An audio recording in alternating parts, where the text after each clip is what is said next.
तो अभी हमने देखा उपसर्ग संयोजन यौगिक, ठीक है। तो अब हम इसके इम्पॉर्टेंट क्वेश्चंस देखते हैं लास्ट ईयर्स में कौन कौन से आए हुए हैं, ठीक।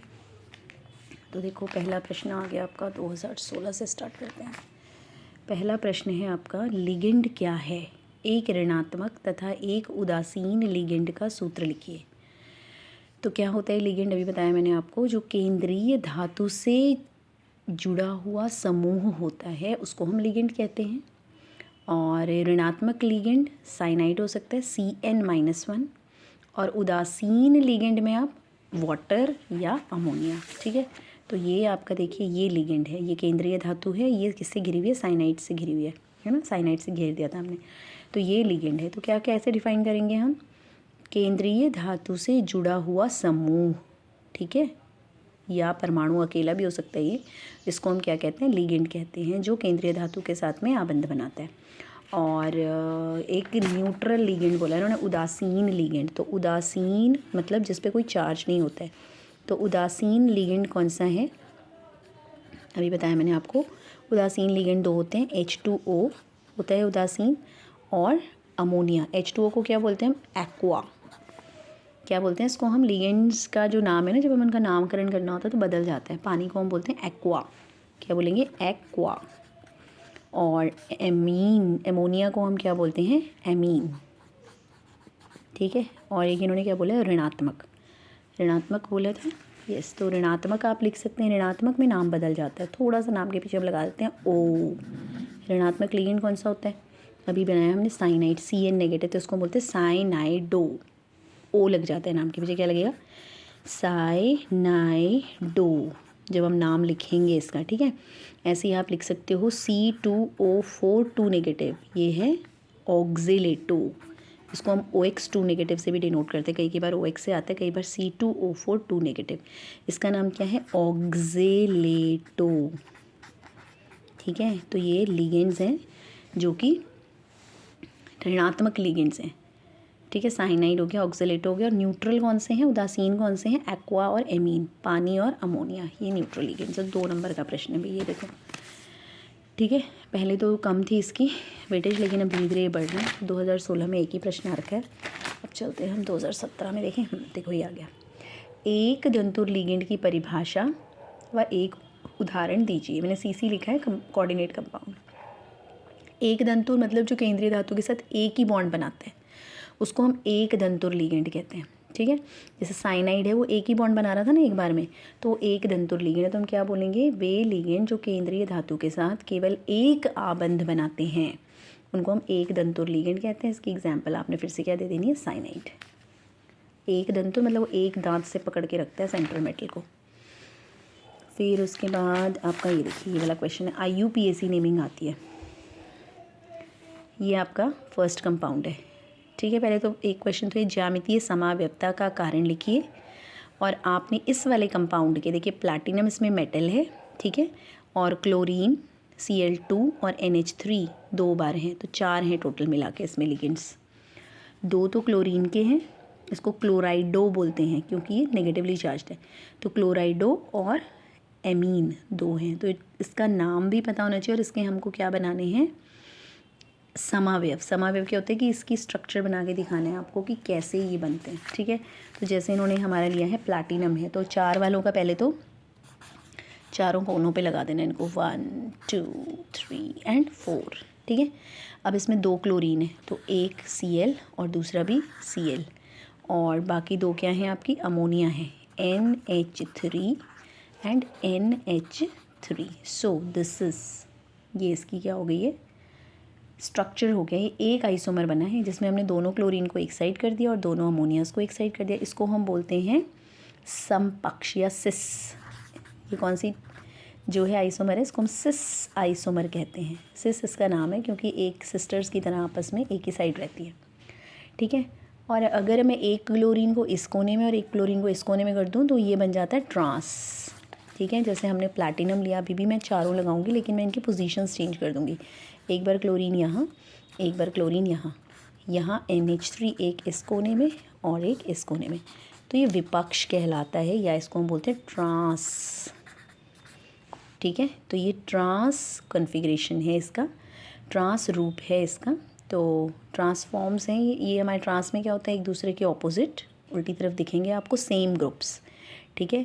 और जो सिस होता है, सिस में वो दोनों एक साइड ही दिखते हैं, ठीक है। So this is the isomer. उसके बाद इनके नामकरण देखो, नाम कैसे लिखते हैं। नाम लिखने का रूल ये है कि जो हमारा लिगेंड है उसका नाम पहले आता है, और कितने लिगेंड हैं, जैसे 6 है तो 6 के लिए क्या यूज़ होता है, हेक्सा। और पानी के लिए भी बताया था मैंने क्या यूज़ होता है, एक्वा। तो इसका नाम क्या बनेगा, हेक्सा एक्वा। और मेटल का नाम तो मैंगनीज़ है, तो इसका नाम बन जाएगा हेक्सा एक्वा मैंगनीज़। और बाद में लगता है इसका जो ऊपर चार्ज है, तो 2 चार्ज है तो 2 ही लग जाता है इसमें, क्योंकि वाटर न्यूट्रल होता है, रोमन में लिखते हैं इसको, ठीक है। सो दिस इज़, उसके बाद ये देखिए इसमें भी वाटर है और 6 हैं, तो इसका नाम क्या बनेगा, हेक्सा एक्वा टाइटेनियम। और ब्रैकेट में 3 रोमन में आ जाएगा। ये तो सिंपल है, कार्बन टेट्राक्लोराइड है, ठीक है। तो इट इज़ टेट्रा क्लोरोकार्बन या कार्बन टेट्राक्लोराइड। और ये CO कौन सा भाई है लिगेंड, इट इज़ कार्बोनिल, ठीक है। तो 4 कार्बोनिल लगे हुए हैं आपके, ये ब्रैकेट के बाहर है, CO ऐसे करके 4, तो ये 4 कार्बोनिल हैं, इसको बोलते हैं टेट्रा कार्बोनिल। और मेटल कौन सी है, निकेल। तो इसमें नियम ये है कि पहले लिगेंड का नाम लिखा जाएगा, फिर उसके बाद मेटल का नाम आएगा, और फिर लास्ट में मेटल की साथ आपको एक नंबर लिखना होता है जो उसकी ऑक्सीकरण संख्या होती है, ठीक है। तो this is the rule for writing the name. और IUPAC नेमिंग आते ही आते हैं। तो अगर मैं पहले वाले का नाम लिखूं तो देखिए कैसे लिखेंगे हम इसका, मैंगनीज़ वाले का, इसको हम पहले हेक्सा, हेक्सा मतलब 6, क्या है, एक्वा, एक्वा मतलब पानी है, 6 पानी के मॉलिक्यूल्स हैं। और फिर मेटल का नाम लिखेंगे, मेटल कौन से, मैंगनीज़, मैंगनीज़, राइट। और मैंगनीज़ मेटल लिखने के बाद मेटल का ऑक्सीडेशन नंबर भी लिखना होता है ऐसे ब्रैकेट में। तो यहाँ मेटल का 2 है ऑक्सीडेशन नंबर, तो 2 लिखेंगे रोमन में। तो इट वाज लाइक MnH2O, कितनी बार है, 6 बार है। और इसके ऊपर कितना चार्ज दे रखा उन्होंने, 2 पॉजिटिव। तो हेक्सा एक्वा मैंगनीज़ और इसका ऑक्सीडेशन नंबर, ठीक है जी। तो ये आता ही है आपको, जो आपके IUPAC नेमिंग है इसकी, इनमें से आपको प्रैक्टिस करनी पड़ेगी तभी आएंगे। उसके बाद देखिए और कौन कौन से यहाँ रखे हैं इसके क्वेश्चंस, अगले साल में पहुँचते हैं। यह है वो, it is very very important question. इस बार मेरे को फुल चांसेस लग रहे हैं इस प्रश्न के आने के, ये वाला, ठीक है। टेट्रा क्लोरो निकल, और निकलेट बोलेंगे क्योंकि इसमें नेगेटिव के अंदर फंस गया बेचारा हमारा मेटल ना। जब मेटल इसके ऊपर, जो ये हमारा ब्रैकेट इसके ऊपर माइनस वैलेंसी होती है, नेगेटिव चार्ज होता है, तो मेटल का नाम निकल से क्या बन जाता है, निकलेट। कोई भी मेटल है जैसे, ठीक है, निकल से निकलेट, कोबाल्ट से कोबाल्टेट, ओके। तो यहाँ प्रश्न है कि टेट्रा क्लोराइडो निकलेट अनुचुंबकीय हैं, जबकि टेट्रा कार्बोनिल निकेल, अब देखो यहाँ नहीं लगा ना, नाम नहीं बदला क्योंकि ये न्यूट्रल के अंदर है, प्रतिचुंबकीय है, यद्यपि दोनों चतुष्फलकीय हैं, क्यों। It is very very important question, ठीक है। तो ये प्रश्न आने के चांसेस हैं। उसके बाद ये है, निम्नलिखित में से प्रत्येक का एक उदाहरण दीजिए। इसको आपको नेक्स्ट वीडियो में मैं समझाती हूँ, ये सिंगल क्वेश्चन टाइम लेगा। ज्यामितीय समाव्यवस्था और प्रकाशिक समाव्यवस्था, जो हमने ये बनाया था अभी, ये ज्यामितीय समाव्यवस्था है, मतलब एक ही कंपाउंड के 2 अलग अलग रूप, सिस्टर्स की तरह साथ साथ ट्रांस ऑपोजिट। तो ज्यामितीय प्रकाशीय समाव्यवस्था जो एक दूसरे के इनेंशियोमर्स होते हैं, प्रतिबिंब रूप होते हैं, ठीक है। तो बीच में लाइन लगा के इसको उल्टा पुल्टा कर देना होता है, ये वाला प्रश्न हो गया।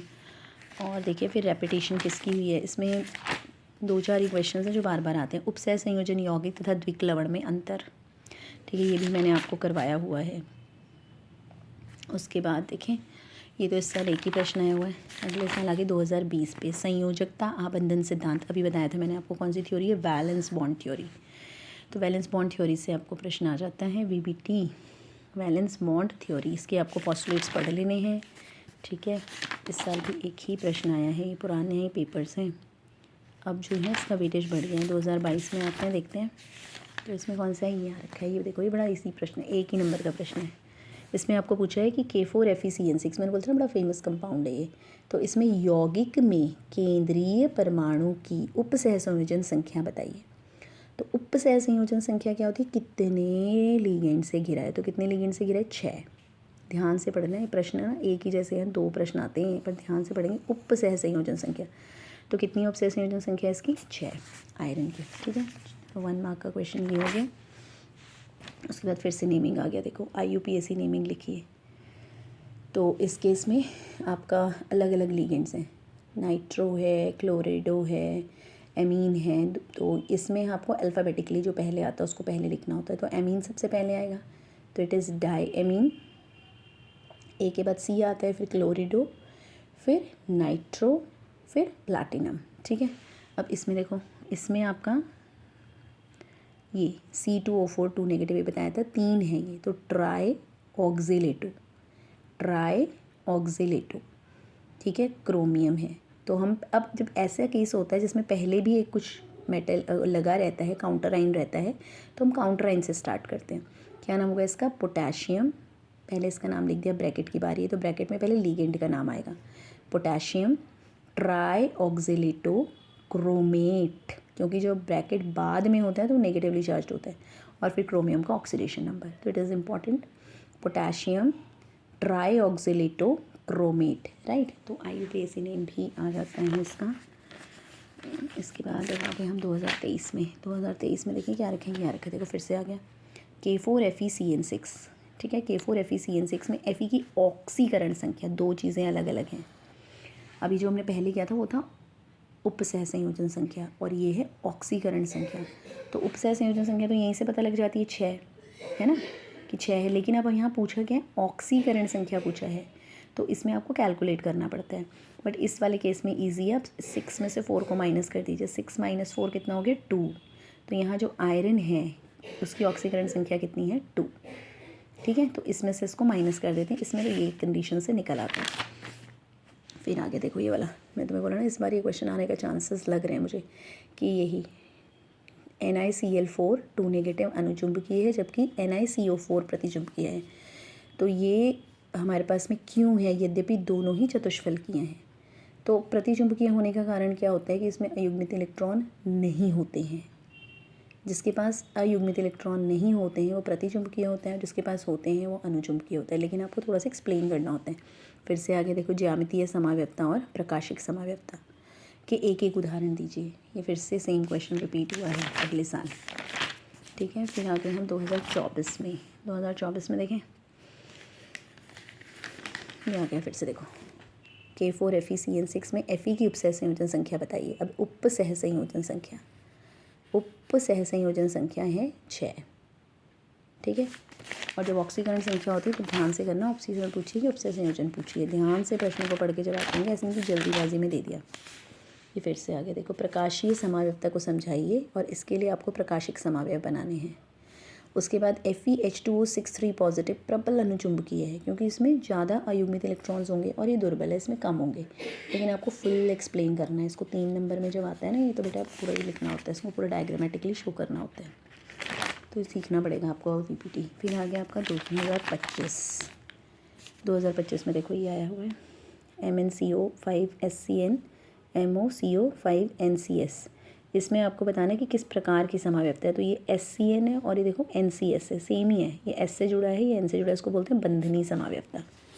ठीक है, जिसमें उभय तंतुर लिगेंड है, कभी C से जुड़ रहा है, कभी N से, है सेम। इस साल देखो क्या है, पोटेशियम ट्राईऑक्सिलेटो क्रोमेट। अभी जिसका पहले स्ट्रक्चर दिया था, अब नाम दिया और स्ट्रक्चर बनाना है आपका। ठीक है, ये उल्टा है। फिर ये आ गया, फिर से आ गया देखो, तीसरी बार आ गया ये क्वेश्चन कि अनुचुंबकीय है लेकिन प्रतिचुंबकीय, जबकि दोनों चतुष्फलकीय हैं। तो इसको आपको पूरा एक्सप्लेन करना है। ठीक है, तो ये कुछ क्वेश्चंस थे बेटा जो लास्ट ईयर्स में आए हुए हैं। ये भी आ रखा है देखो, संयोजकता आबंधन सिद्धांत फिर आ गया। इसमें आपको इसकी दोनों की बतानी है, FeCN6 की और COF6 की, दोनों की ज्योमेट्री एक्सप्लेन करनी है। तो जितने ही प्रश्न हैं सबको आप कर लेंगे।